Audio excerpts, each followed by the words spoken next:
All right, so people that watch any of these that I do, they're probably used to seeing a guy with a beard on the other side, and so we obviously don't have another guy with a beard today. So I'm talking to my friend Sondra.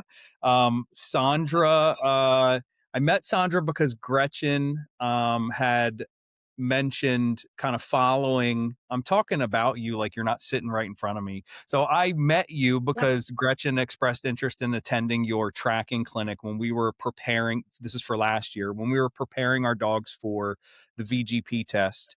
Um, the blood tracking. People talk about it within our kind of breed clubs that do those tests like it's a really scary thing, and so I think we kind of built it up to this thing that was like really concerning in our heads, and so we wanted to get some coaching for that. And so we came to your tracking clinic last year, and then that definitely helped us prepare our dogs for our testing. It kind of gave us a really structured approach to teaching that skill set, which is always nice. I like to know where I'm starting and where I'm trying to end up, and every step in the middle. And so sometimes you don't get that when you're just getting like an overview from someone. So getting like an in-depth training plan from you was great. Um, I have a screenshot of Aura's track somewhere from the VGP, but basically there's a line that the judges walked when they're laying the blood track. And then her line, you can't see two lines on the thing, right? So she ran a super tight track, which is really good. And then we've also kind of started implementing a lot of that stuff that we learned from you when we're working on drag game retrieves and just kind of anything else that we're doing, right? So my experience with the stuff that you taught us kind of as our tracking coach was that our dogs are really excitable, especially when they're in a high state of prey drive. And a lot of the stuff that we're doing in these tests, they know there's a big reward for them at the end, like a retrieve or something like that. And so having a really like I would call it like a disciplined, sort of like obedient to the track kind of approach to teaching that skill, to me helped keep them kind of in a better mental state where they weren't making the mistakes that can kind of make stuff go off the rails. So that was like the real benefit that I think I got out of this. But I've already been talking way too much. So I wanted to just kind of let's start with who you are and then your experience. And let's talk about dog sports first outside of the hunting dog stuff. If you can kind of give us some background there. Um, yeah, awesome. So it was it was a big turnover when I had 20 plus years in dog sport. And when I say dog sport, I say Schutzen, which was originally what it was known for. It's turned into IPO and now it's renamed as IGP. So when we say the word dog sport, I try to emphasize in saying like it's protection sport, right? Um, and now there's so much more dog sport. There's PSA. There's always been Mondio. There's always been French Ring. I have focused in the sport of Schutzen. Schutzen is a three-phased event utilizing tracking, obedience, and protection. These um, categories of testing, the dog needs to be at a very genetic balance state, and then your training rapport needs to be a very uh, disciplined and very executed fashion, right? There's more emphasis now more than ever it was before when I first started. Yeah, when I first started, it was very yank and crank, um, very Kohler method, very compulsory basis. I can recall, when I first started coming into Schutzen, I had a GSP and a Rottweiler, and I was using food because I'd started an AKC obedient, and I was laughed off the field. I was like, food, what? You're gonna cookie treat your dog all the way through? And the comparison of what I say, what was then now is it's very similar because here I am again. It feels like a reoccurring cycle of coming into the dog world, hunting dog world, the versatile hunting dog world, especially.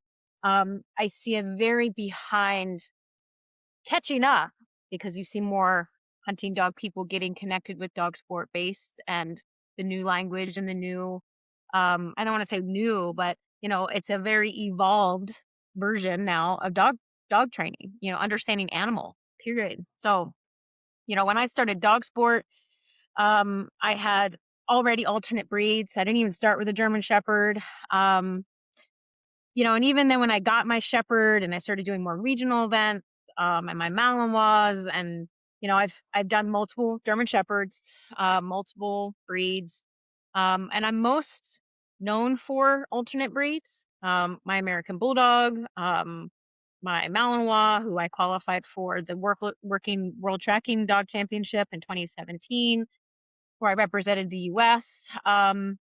And so much gets learned through every dog. It's never like my training journey has never stayed um, parallel the same. And here's what we say about dog training: it's a journey. It is a adventurous LSD trip. Yeah.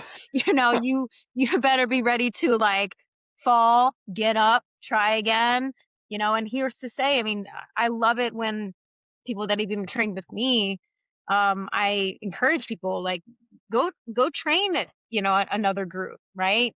Just know your basis, know where you're coming from, know your dog's foundation, know what not to do with your dog. But go experience different training rapports, right? You might pick up something cool, put it in the back pocket. But training is a journey. So when I started, I kind of have always stayed with a very positive training regime, um, always incorporating to make sure that, corrections balanced out the value of what I was doing with my dog and what my dog was getting out of it. So now that evolves into where I am currently in my career, right? I am still very active in dog sport. I've taken a little couple year hiatus competing, to focus on my Deutsch Kurzhaars and the versatile hunting dog system and JGHV, and recently starting my apprenticeship as a judge. Um, and really, like I said, going back to, I first came into this versatile hunting dog system, seeing how far behind a lot of the mentality was, Mhm. and really grasping the idea that there was a lot of, they don't know what they don't know. There was so much, this is the only way it works, and this is how you get it done. And I don't believe I will never, and I will die on that hill. You do not need to drive a dog into the ground to get him to want to do the job right. Um, sure, do some dogs need a little bit more reinforcement, discipline, fortitude. Um, but a lot of that is also relationship building and training expectations. Yeah. So I really wanted to see more change. So, Sure. when we met, I had already been, I think, in my third year of putting together clinics. And clinics are not seminars. It's not a Sondra Rolison seminar. It's like, let's look at the subject that we're focusing Yeah. on, right? Let's look at, your personal dog or what you need to get from it, right? And I always make sure I have some judges there or a judge there that can answer questions. I'm not a know-all with things like that. I've tested several dogs myself through VGP. I believe 4 times. I'm so bad at keeping track. Several HCP dogs, Psalms, Derby, DJPs, and I've helped assist dozens upon dozens. I mean, I've got to be up to 20 dogs right now in the last few years. But We hold on, have we to, I don't want to gloss over this because that was one of the things. Like when I was hanging out at your tracking clinic and I was talking to John Simon, he had said like one of the dogs that you ran in a VGP, the judge looks at the test score and he goes, "I've never given a score this high." yeah. Right? So like And so so that was an off-breed judge. Like, he so can you wasn't DK judge. like there's a lot of extra things you can do in that test to get additional points, and like with a blood tracking in particular, there's like an overnight option. You can do dead Mhm. game Bayer or Brinksole or those sorts of things. So tell me about like what all did you do during that test to kind of get that score where this guy's like, I've never seen a score sheet look like this. Well, first and foremost, I can't take 100% credit as like, oh, I made this dog a performance, porpoise, right? she's an exceptional dog. Genetically, the dog that I was handling and I had, um, I actually co-own, so I don't even formally own the dog, or she doesn't live with me permanently. She comes to me off. It's like co-ownership or Yeah. co-parenting. Um, she's an exceptional dog, and matched with my, training programs and my systems, she made it look effortless. Mhm. Um, and it was really, you know, how the scoring system works, and without us not going into like that whole, Sure. explanation for people to understand, matched with her, natural abilities, with then the training systems and the execution of the exercises, it, it was errorless. It was, um, it was exceptional. And I have not seen, and I'm sure they're out there. I haven't seen here in the States a dog with that high of a score in an Yeah. HCP. Um, and then she did a VGP twice, and unbeknownst to our own need, it wasn't lack of performance or lack of execution. It was just, um, I'll just say it. It wasn't a very well set up blood track, and Mhm. we didn't get a prize one, but Yeah. both BGPs, all of her scores along all the way through were tens. Well, the BG scoring system's different, but pretty much perfect all the way throughout. It was the blood track we got our demerits into, Yeah, yeah. our predicates. So, There's so much stuff in those in the tests where I don't I kinda just talked myself into not being too concerned about the scores yep. because, like, I ran that puppy Toad we had in his HCP, he was first doing duck search, and I think his duck search was a minute long, start to finish. Like, I sent him on a blind, he hit the spot where the duck was in the water, took the track really nicely, produced the duck, it got shot, he retrieved it. It was perfect, but it was short, so then they changed the setup, and then dogs after that are getting like 11s Oh, yeah. in instead of like he got a 10 in his duck search. They're getting 11s because they had a harder search, but it was like they got the benefit of a different setup than I got off the bat, right? So like there's things like that. There's different things that can happen the day of, circumstantial Why they stuff that's call it the luck of the duck. yeah, out of your control, right? So Yeah. that's all fine. But yeah, so the other thing too is that after meeting you and I think I met Marlene at the Rabbit Day that you put on that you were nice enough to invite us to. So we ran some of our Munsterlanders there from our kennel. So I met Marlene there, and you have trained with her a bunch. She ended up being kind of like a training partner for me for Invitational. We both went the same year and passed the same year, which was Mhm. cool. But she also, right, you worked with her and she did really well in her tests also with her draught, right? Yeah, Like she got some kind of she award really for, had a year where, I mean, she started for me from ground zero. yeah, She was previously training with, and she's still the president of her NAVDA chapter. yeah, But she was, well, she had a GWP before that. But this was her first Draught. So as a first time handler, learning the system, learning my system, and then really she took everything very seriously. yeah, And that's not seriously meaning like take the fun out of the work, but she matched my effort. She got the idea of every concept. She never lacked asking me questions or coming to me or being like, what would you have done here? Or, even trying something. At least, there's nothing wrong with trying something out and going, okay, didn't work. Back to the drawing board, right? But that year she did, oh goodness, all kinds of stuff. She qualified for the invitational. She scored highest VGP. She did an overnight, and she did a toque for Bellin, which is, it's like a brinzel where the dog needs to retrieve an item that is tagged to yeah, their collar, and it's like Timmy's in the well, and the dog has to come and retrieve the handler right, and the right, judges where the deer is actually laying, right? So gotcha. We trained well all through that summer, preparing for VGP. Even the year prior, I mean, her HCP scores were very high. Can't remember them off the top of my head. I should probably have these in front of me, but um, she also did the arm booster that year, which is an HCP year. So that first year that she trained with me, she did HCP. She did well. She did the arm booster. She took sixth place, I think, overall out of Mhm. like, I want to say like close to 100 dogs, um, if not more. Again, I can't quote numbers, um, but significantly, tremendously well, right? Then the year after, she did her VGP, which she took a spring VGP dog Quiet.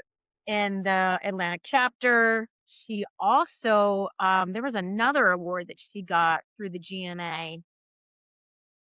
And again, I should probably have these credentials in front of me, but she's one of my best students. I mean, if not my best student that has truly taken the system, the programs, the training, the testing system, and she has applied it purposely. So So she is shout out one to of my Marlene. best accolades next She's to super me. cool too, and she just got her kennel license, right? Birnbaum, I think is Bourbon. Yep. the kennel name, right? Yeah. So, yeah, I won't be allowed to, but I really want a puppy from her dog. Her dog's awesome. Well, we have an Um, arrangement. She gets one from me and I get one from her. So there you go. it's a I like long-term arrangement. Yeah. nice. So But it's you're nice to have people that like, you know, take it seriously. Don't waste any time, because effort pays off, right? yeah. She's got a great dog matched with a great system. Perfect story. Definitely, definitely. So your experience in the protection sports and then kind of transitioning, not transitioning because you still do protection sports, but like also doing the hunting dog stuff. What are like the similarities and differences between training those different kinds of dogs and the different testing systems? Because they both have elements of obedience and tracking. And I guess we don't have protection, right? But we have like, it's like a multi-phased, multidisciplinary sort of testing system. And so, what do you find similar and different between the dogs and the actual like exercises that you're working on? I don't want to say one particular version of an exercise or a testing subject, but ultimately being able to maintain a dog's genetic state while still shaping high execution and arousal. That is, learning how to come to a dog's genetic purposeful threshold to where the drive state doesn't lack, where it thrives. I watch too many dogs that either are never brought to that level where they can execute where their drive state is best, um, and dogs that are over and there's suppression, there's conflict, there's a lot of disorder, and there's holes. Yeah, So, um, coming from a dog sport where I would, and it's again, I don't want to say it in the wrong context, but coming from a dog sport where how the dog looks comes down to, it's not just the execution of the exercise. It's like, how does the dog look in the exercise affects your score. Is the dog happy doing obedience, happy doing healing? I have seen, at high levels, especially in everything from club trial to national events where, a really happy healing dog is going to probably score slightly different than a dog that's maybe very, very correct, but stoic, very, serious looking, and not very free. That word free is a big part of dog sport. In protection sports and Schutzen, in all protection sports, you're playing with, you're kind of dancing with the devil. You're challenging the genetic threshold of a dog to be at its highest state of arousal and still be able to execute control properties secondary from that power, right? And so when I come from that level of, being able to manipulate those states of drive, when I look at something like, okay, executing obedience, putting the drive state into the retrieve, like I don't need to force an animal to do anything in this hunting dog world stuff. There's no force. There's more or less learning the dog's genetic threshold, learning the dog's nervous system, handler's capabilities, but still being able to encourage that dog to be a very high state of arousal and still keep the execution. Mhm. Um, I would say again, like, I mean, the versatility of that from dog sport world, three-phased event to now, I mean, coming into JGHV testing, it's more than a three-phased event. It's every bit of a 16 version event. Like there's so many different testing subjects that you have to maintain. Um, there's plenty of guys in the versatile hunting dog world that don't even see the importance of the level of obedience that I want from my dogs. Right? They would go, I don't need all that, and I can't disagree. They don't probably need all that, but um, if I'm certainly able to use that as a catalyst to use into a compartment to drive that state of that dog through a day of rigorous work without losing drive state, enthusiasm, execution, I'm going to be well more prepared when it comes down to it. Yeah, Um, especially when we're talking about like these multi-day tests with all these subjects like the VGP and some of these other higher level tests where there's a lot of pressure on the dog, and they're just the amount of work that they're doing, and then the switching from independence to obedience and back and forth and that sort of stuff. Like there's pressure inherent in the work. And so then it, I think a lot of the hunting dog folks don't necessarily see the utility in teaching things in a way where the dog has like a lot of style, I guess, if we just want to use a blanket term for it. But what I would say is that dogs can't lie about how they're feeling when they're doing things, right? And so, like, if your dog looks like they're enjoying what's happening, it's because they are. And so, if you have a test that's already gonna exert some pressure on the dog, and then you see that the interactions between the dog and the handler, there's stress involved in that too, then I just think that's another variable then that's wearing on the dog. So when people do have failure sometimes, I think like the dog gets blamed, and it's like, well, I don't know. They didn't look like they felt super great about what was going on coming into this event.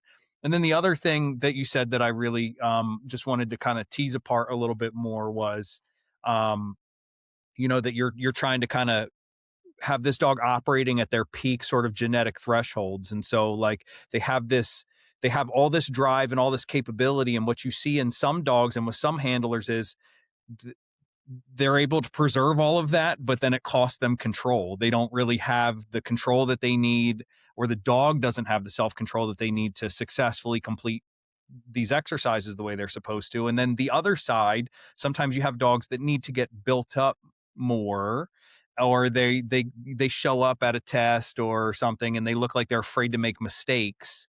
And so then it's like that's a worse problem to have. If you have a control issue, we need to work on obedience. But when you have a dog that doesn't want to do the things that they're genetically supposed to want to do, then we really made a mistake somewhere. So when we see things like dogs blinking birds after force fetch or after a steadiness process or something like that, it's like you broke what you paid the money you got for. involved Really? way too deep.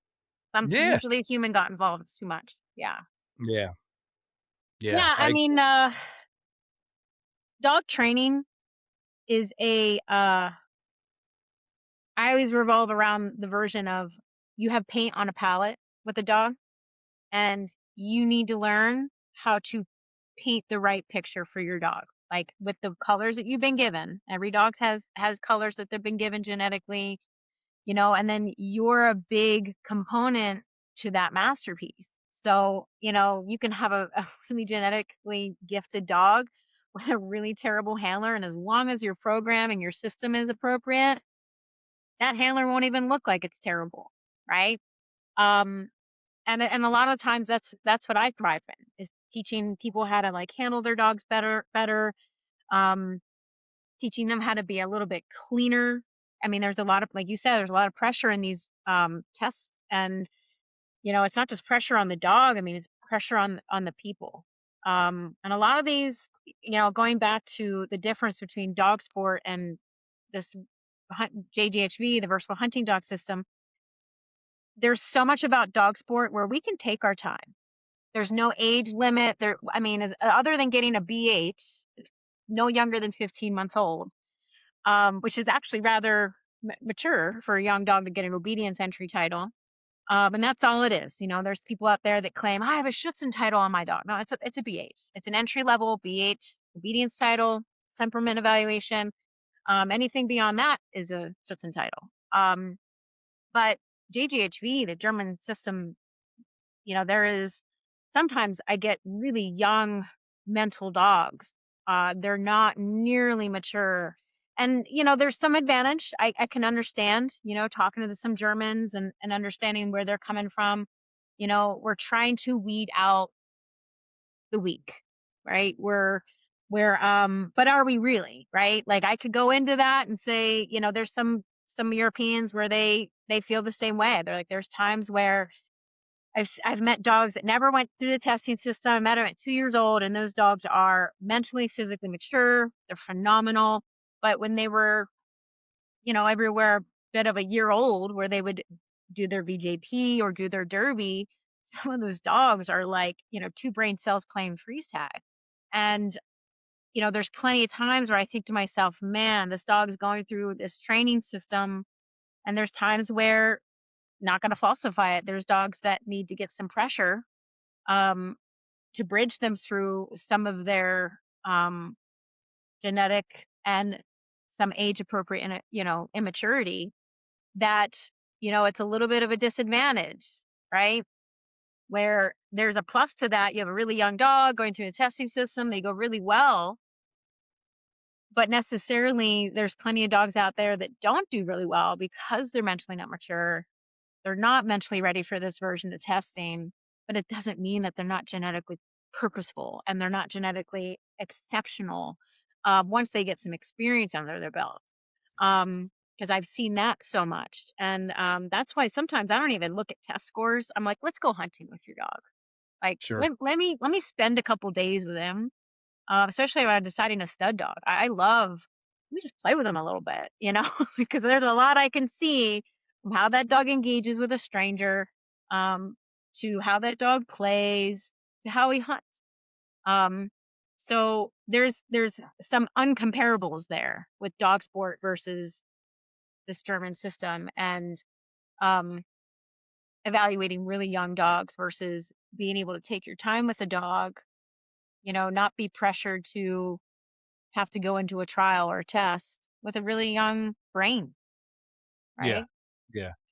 I Yeah. think as a breeder and a trainer too, you kind of run into this thing with running dogs through those tests where I think if you're a good trainer, you can make a dog look really good that maybe isn't as good as they look in those tests sometimes, right? And so there's this Mhm. balance of trying to um make sure that Well, you're like like from the squashing together training in a well, very short period of time with a really young dog. I mean, I've seen it so much. I've experienced it myself where I'm like, man, if I just had one more season on yeah. that dog, What I mean is just the way that I've said it to other people is as a breeder, I want the dogs that anybody can train and that people can make a bunch of mistakes with and they'll still turn out okay. yep, But then as a trainer, it's like you admire when you see a dog and you're like, that dog is way more than they ever would have been on their own because they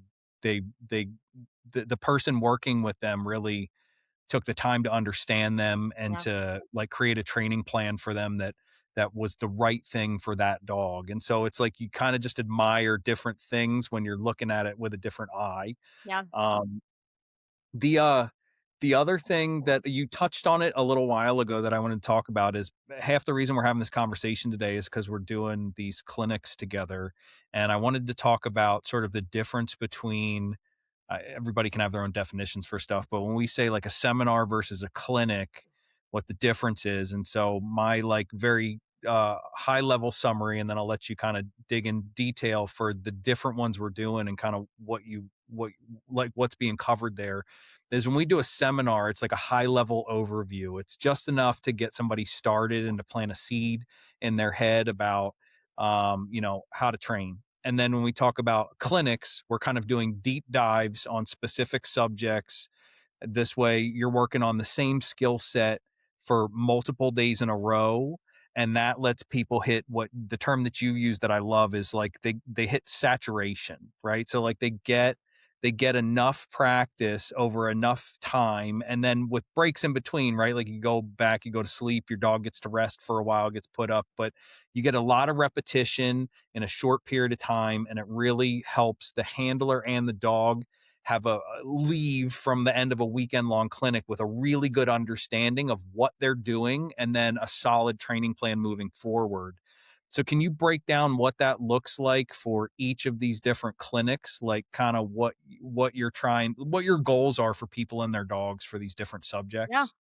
So, yeah, when we look at, I could get down to just the basis is like, what is the difference between a seminar and a clinic, right? A seminar, to my idea, would be a seminar is about, an individual's training in a dog sport revenue, right? In an avenue. A clinic, like in my mental version of the creation of the clinics that I've been putting on for the last 3 years. You're coming in on the boat, which, it just like builds more on the team aspect is, clinics are very hand on. Um, I want to see if they're a working spot, see their dog, see what the trainings do, what they're doing. Maybe they know exactly what's happening, and I know exactly where they need the work or the help, assistance. Um, and the whole goal of why I began these clinics is, one, I experienced training weekends where the dog organizations, it was very productive.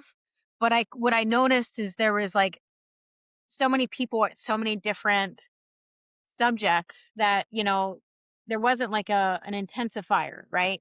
So, I kind of took the idea of like, all right, well, um, one day tends to not be enough for immersion for the brain to mulch.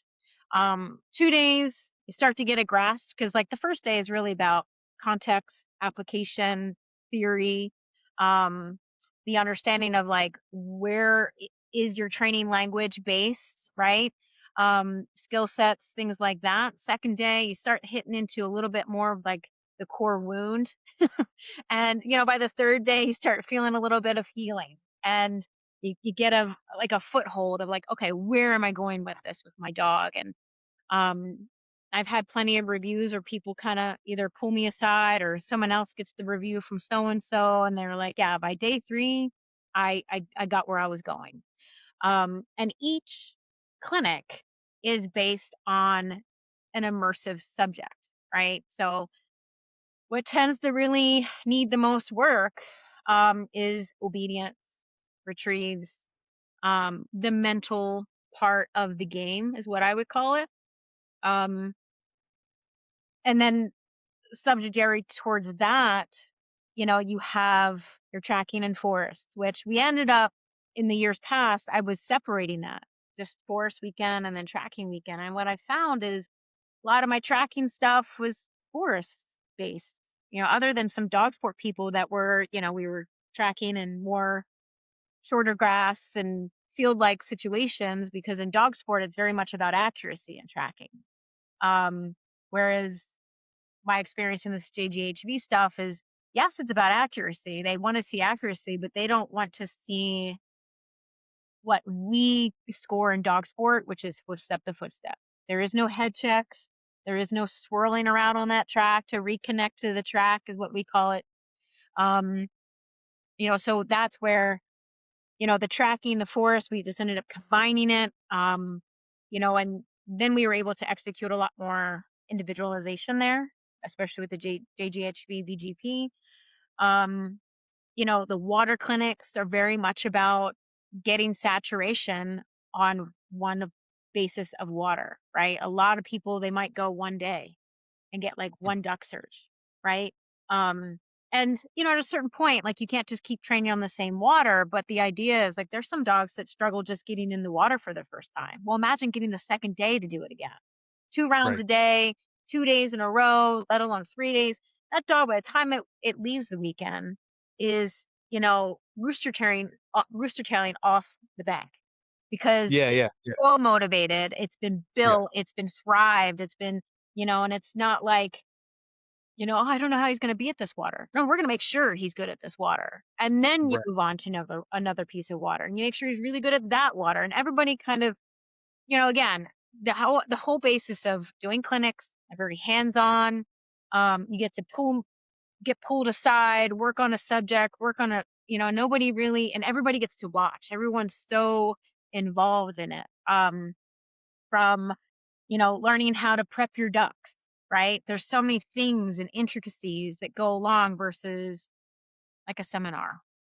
Yeah, yeah, I think a couple things that you just said there. So, like our friend Chip Bondi, who's been a longtime judge in NAVDA, when he talks to people about their developing duck search, he wants to see the dog get to the point where like he opens the kennel and the dog's like running out and jumping in the water on their own because they are anticipating there's ducks there. And let's say that takes, I don't know, 7 or 8 times going to do duck search in the same body of water before that happens. For a person going to club style training days, that might mean if you're going once a month, it takes you 7 months to get there. But you Mm. come to like a 3-day weekend and you're doing this multiple times a day, right? You're getting multiple repetitions. Then we get there by the end of the weekend What you would instead have of gotten in this. 3 months. Right. Right, this long period of time, and then since I brought up NAVDA, even though, like, our testing systems that we're using for our dogs is the German testing system, NAVDA was modeled off of that, and I think there's a lot of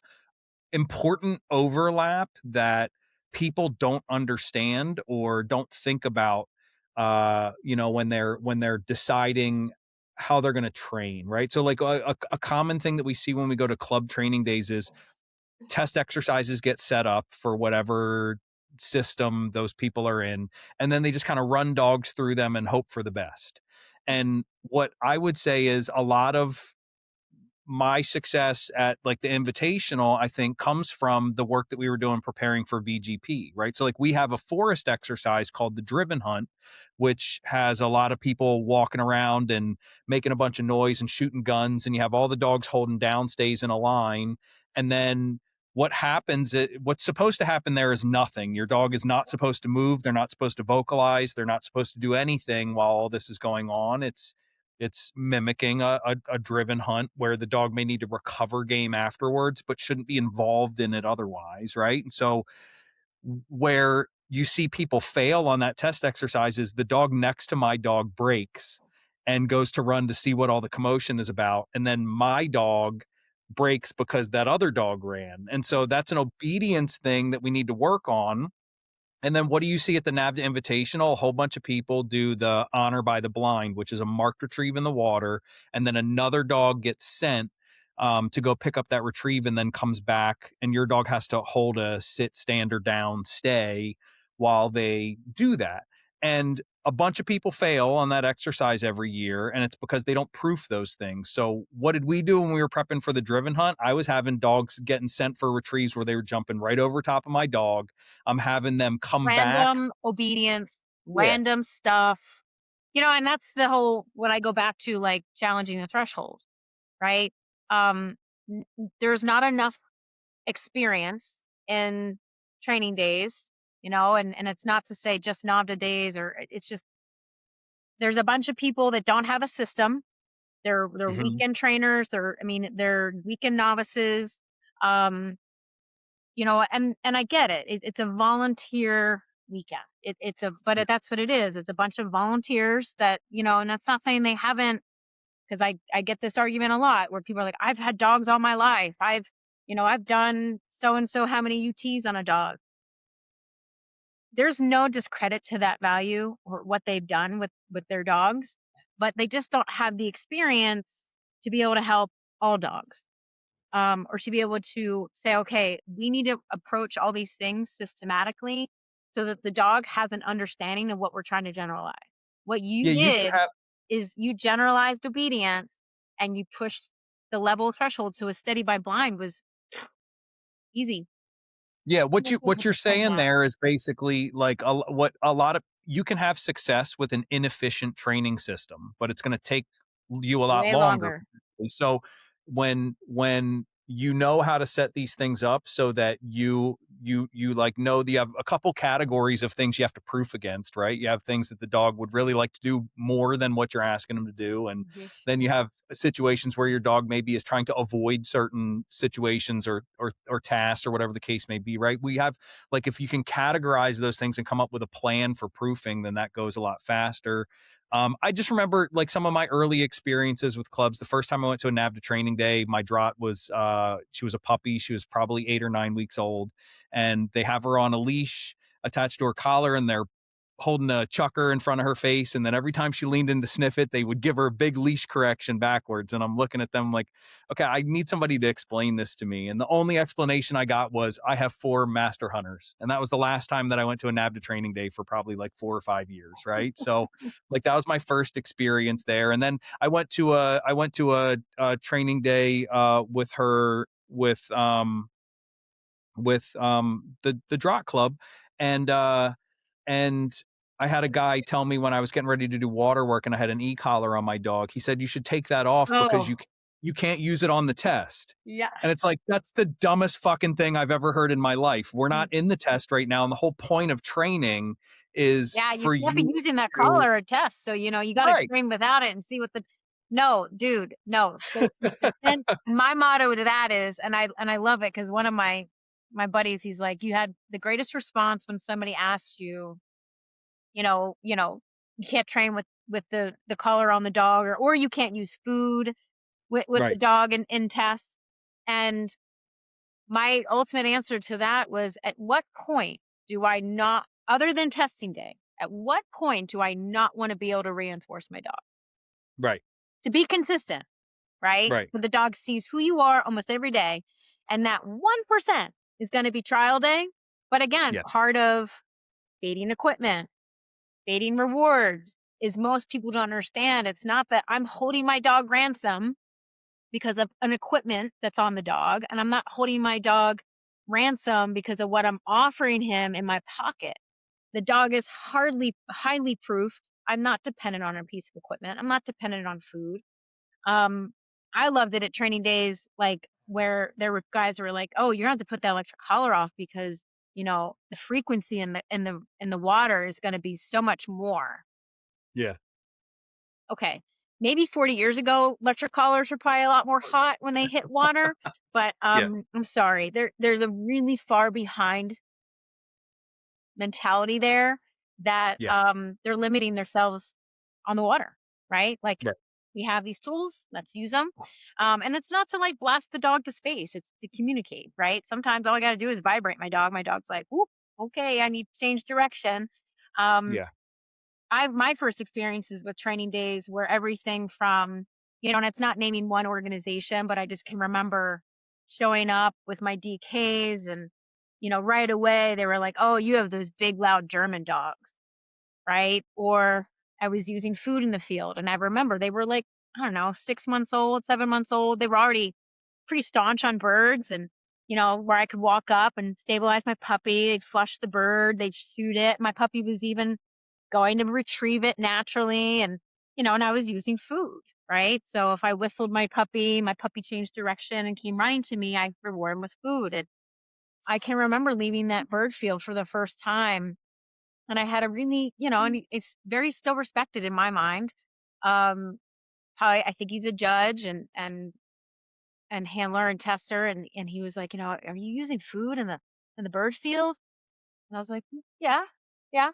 He's like, "Oh, you don't want to do that. You don't want to use any food in the bird field. And it's just the reverie of that was just like, I'm thank you, thanks for the suggestion, but I just kind of moved on and then coming into this versatile hunting dog stuff is, I mean, it was like going back, honestly, 20, 30 years in dog training when I got to see my first witness of somebody putting a 10-week-old Straughtar puppy on a fence post or I think it was actually I'm sorry, a porch post, pulling its leg out, tying its toe up, and trying to demonstrate how they teach a puppy retrieving force fetch. Yeah, yeah. Mhm. Um, that's where, I draw the line hard where we are abusing. That's not training. There's no thought in what you're doing. You're just, smash an attack into some sand. That's all that is. And Sure. they can look at using food or a clicker or marker systems or whatever the opposite could be, but I'm going to get more bees with honey. Yeah. I'm Yeah.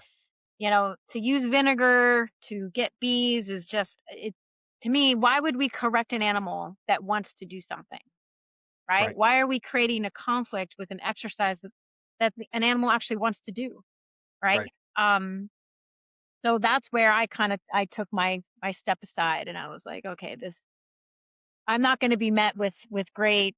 I mean, and don't get me wrong. I mean, there was tremendous support with seeing the things that I was bringing in differently.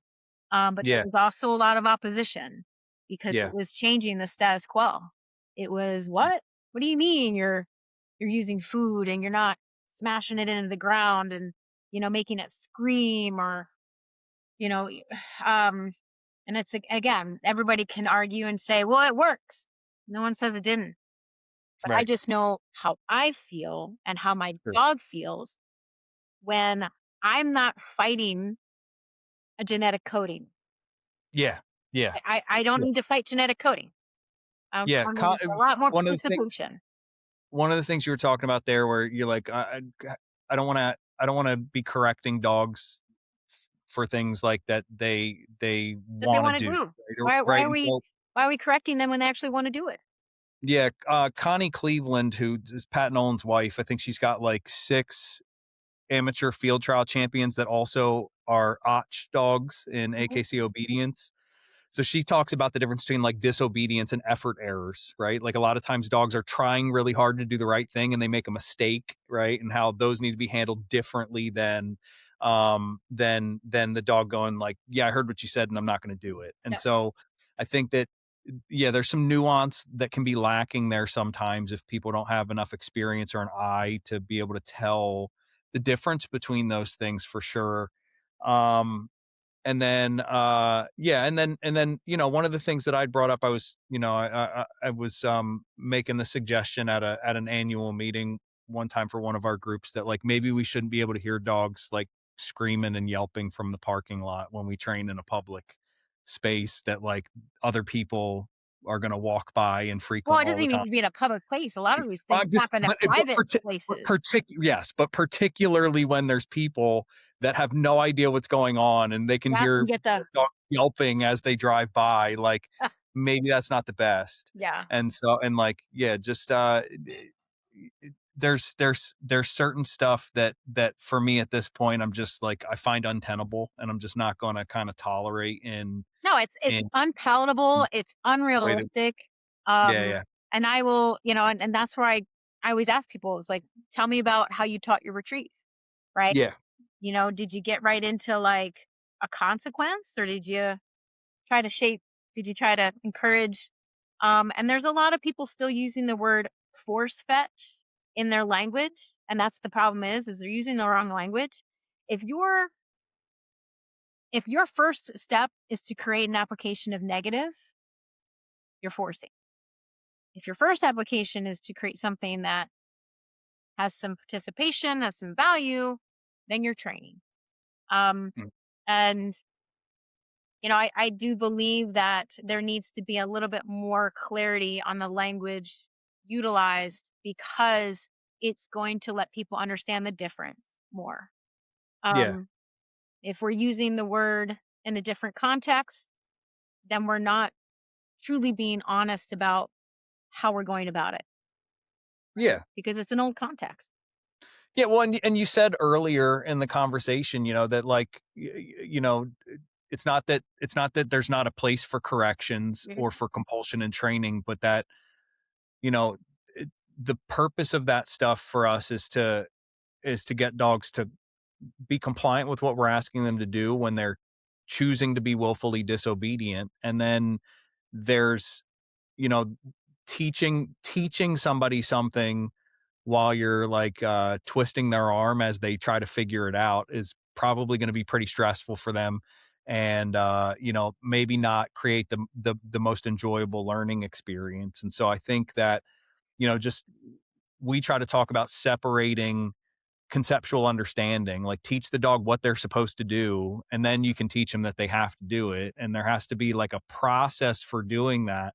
And then also there's got to be nuance there, right? Mhm. In how, uh, what did the dog do wrong and why did they do that wrong? And then, if they were being disobedient, then that's fine. But, then like each dog is going to need a different sort of minimum effective dose of, how much pressure you're putting on them for these different things, right? So I agree. Like, these dogs are bred so well that the idea that you have to compel them to retrieve or compel them to do any of these things that they are we would consider like natural ability skills, I don't find that necessary. It's What we not. usually what Yeah. we usually need to do is enough to so we can kind of steer them so they All we're do it the doing way. is navigating.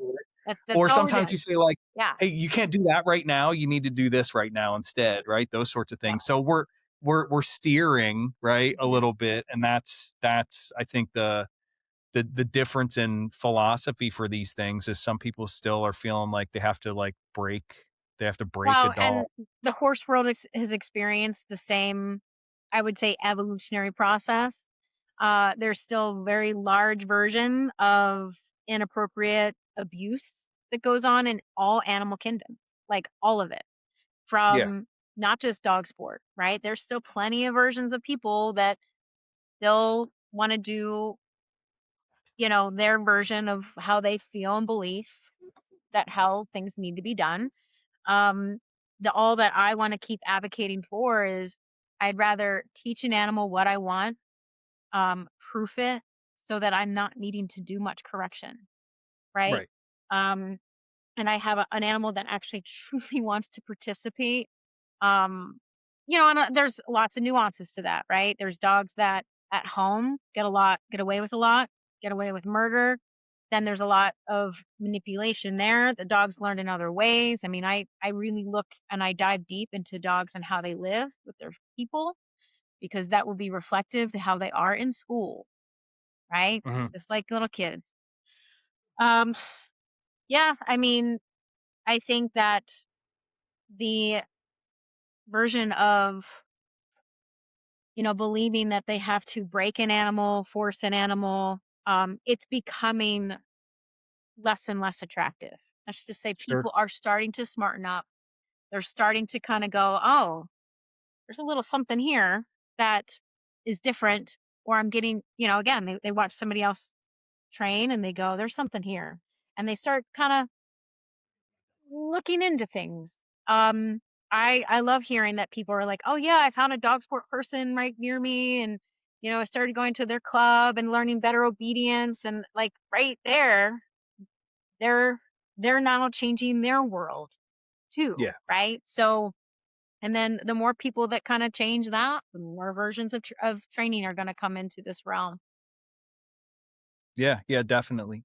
So I think I want to circle back a little bit to kind of the people that we're trying to target for these clinics are people that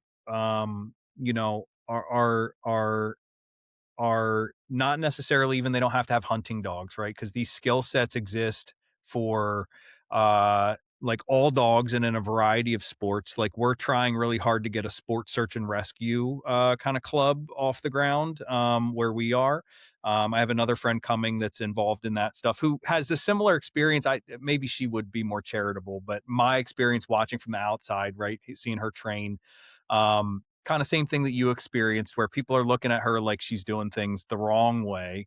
And I'm like, you don't understand that lady's campaign dogs in a wide variety of dog sports. She's got like a FEMA certified dog, right? So like she's got skills. And then Mhm. people are looking at her like, get a load of this chick, right? That's kind of She's how out of they're her acting. mind. Yeah. Yeah, and it's like that's the best dog trainer in our chapter. You're nuts if you're not like in her pocket trying to figure out what she's doing, right? But so like that's my point is like these skill sets apply to a wide variety of stuff. So if you do any kind of obedience, any kind of nose work stuff, your dog does retrieving of any kind, right? Then we can work on these core skill sets with those folks and then kind of branch them out into whatever specialization they need to do, right? Like our dogs, we want to see more independence in the water work. But if somebody wanted to show up with a lab and they're running HRC or AKC hunt tests or something like that, like we can help with those things too, Mhm. right?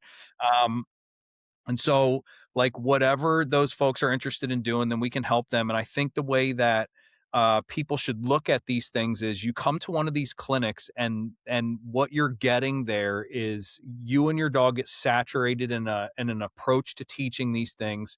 We can kind of have you leave with an understanding of your training plan moving forward. And then if you participate in club days and things, then you can go in there and say, I need these extra sets of hands, you people, to help me implement my training plan. And now you have an efficient process. This is a team sport, right? We need extra people. You got somebody doing a launcher, you need gunners, you need all sorts of stuff, right? So you need to have people to help you. But if you don't have a plan, then you kind of just get swept up in the current of whatever everybody else is Yeah. doing. And so if you're the kind of person that doesn't like you know, trial and error. I definitely don't like that. It's why I came to you to try to learn the like we learned some tracking stuff from you, right? Is like I try it and then we're headed in the right direction. I don't want to have to keep Yeah. going two steps forward, one step back. There's enough of that just inherent in dog training, but with a solid plan, then you can go to your club days and you can implement that plan with the help that you have. And I think that the benefit there is that you'll have some efficiency in that process. This stuff doesn't need to take Absolutely. Yeah. years to get stuff accomplished, Absolutely. right? That only happens when you dug yourself a hole that you have to climb out of first, right? So like Well, we and can help and, you avoid that. that's a whole nother rabbit hole, right? There's people that need to understand where their dog's at might need to change, right? Yeah, There's a lot of people that are kinda stuck in the same, let's just say, I mean, I have people that come to me and their dog's stuck in a luring phase or their dog's stuck in a marker phase, and they don't even realize it, right?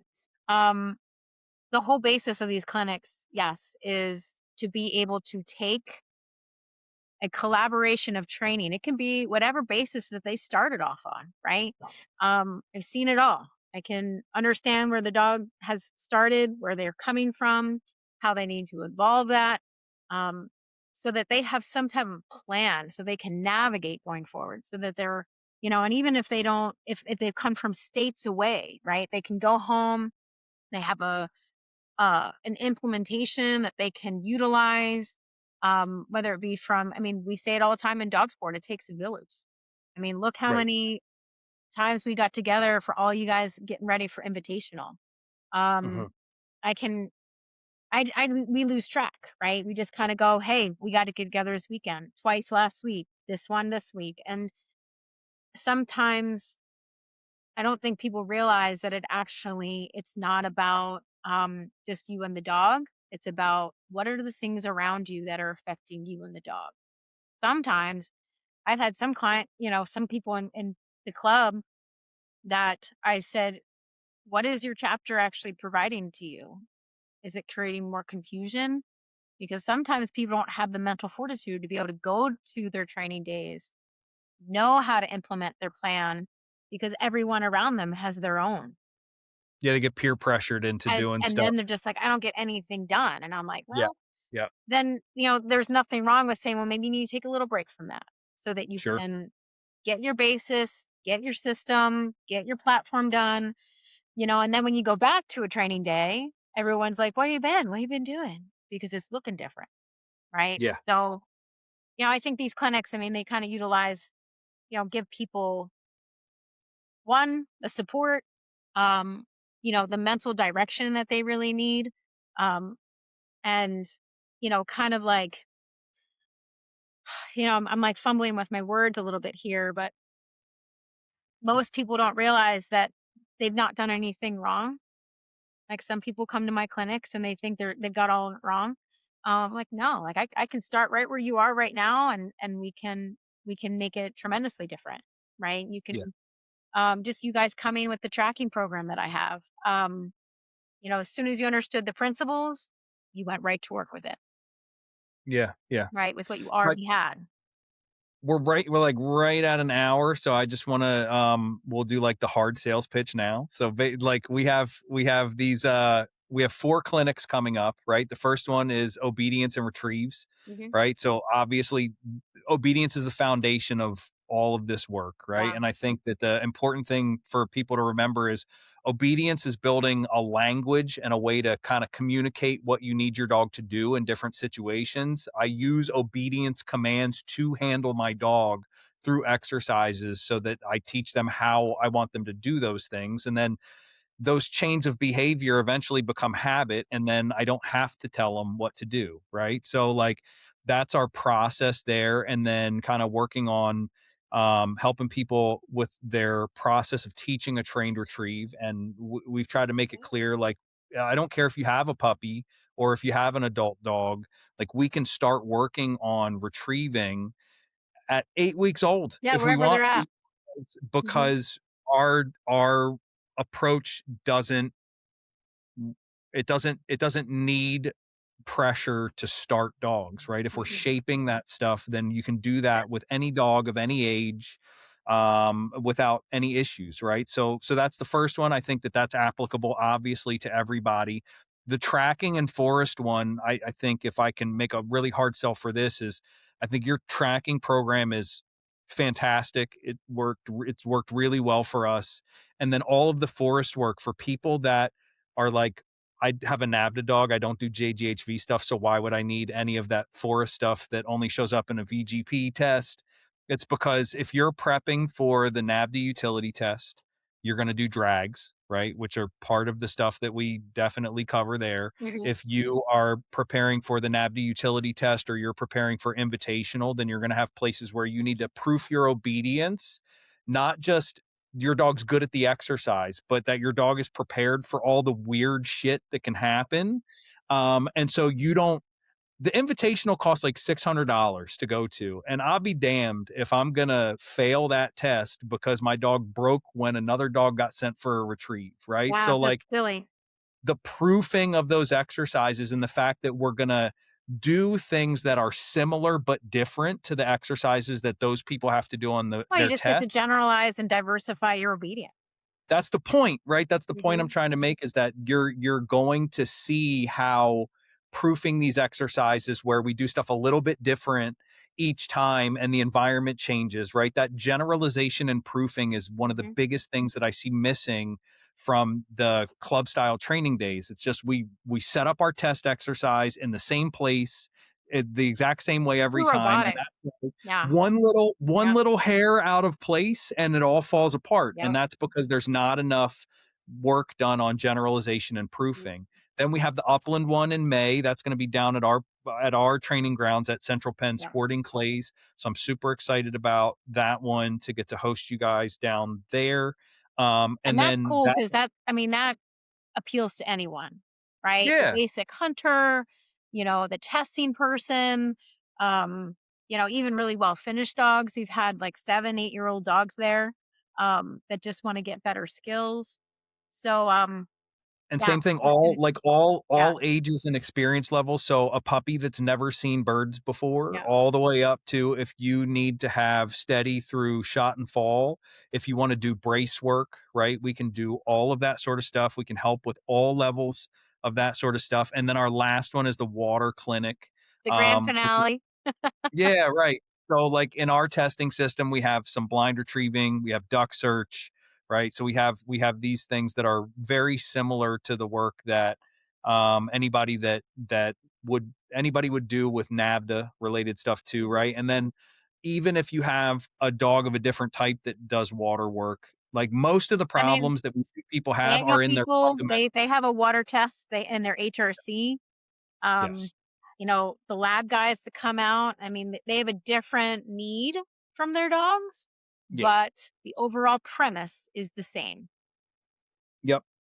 And a lot of right? times when they have trouble, it's fundamentals, right? Like Absolutely. everything that we see that looks really advanced and really impressive is that trainer and that dog have really solid fundamentals. And so what I was talking to my friend Grayson last week about this, like one of the things that frustrates me about the retriever world is that they have a drill to fix every problem instead of kind of like really understanding where the problem came from, right? And then like fixing the core issue. It's like we do this drill to help counteract it. And so I think like that's another thing that just having trainers that have like experience in multiple disciplines, have worked with a bunch of different breeds of dogs, then the way that we're going to go about diagnosing and problem solving, I think is just a little bit more methodical, maybe, I guess is a good way to say it. Would Mhm. you agree Yeah, with that? yeah, Cool. yeah, and a lot more Any thought provoking. I mean, I love my whole where I come from is dog sport. We can create so much intricate behaviors. Is coming into this hunting dog world and saying, I know how to create behaviors. like, Yeah, so creating behaviors that can benefit a natural desire is it's just plus plus. right, right, for sure. Anything that we didn't talk about that you think we need to talk about? I think we need to kind of tease the idea of people need to really keep their eyes open because of the mock trial that we're talking about. Oh, yeah. After we get through all these clinics, Yep, the mock event that we're going to have is going to give a lot of people, especially in this region, the opportunity to be able to go through a testing version uh-huh, and a mock event where, I mean, obviously we can't stop and train a billion bazillion repetitions, but you get to go through and see where your holes are well yeah, before you ever have to test your dog this fall. So that's a big, it's a little teaser to kind of remind people, keep your eyes peeled for the mock test, and our little puppy palooza that we're going to have, hopefully this August, yeah, which is strictly a puppy event, that's going to be out this way, near me. and then So we still have to plan we're talking about doing our FAFO clinic too, right? Yep. The FAFO clinics are going to be pretty epic. Going to be all about, you know, F around and find out porcupines, skunks, traps, um, impalements, right? All All the this stuff that can scary go shit you're never wrong, prepared for. all the stuff that can go wrong with your hunting dogs and how to Yep, prevent it or address it when it happens. yep. And that's Breathe, like that's the breathe. That's breathe. yeah. The Yeah. joke is I feel like half our job is trying to keep these dogs alive Oh because they yeah, keep that telling is the definitely dude a running joke. So trying who to wants kill to go to himself. the vet today? And why Right. do you have to make it so hard for me to keep you alive? Yeah. So we Yeah, have a lot of planning for that one to do still, but I'm really yeah. excited about it, and I hope that, Lots of that good all things works to out. come. Yeah, Yeah, yeah, a lot for of good sure. things to come.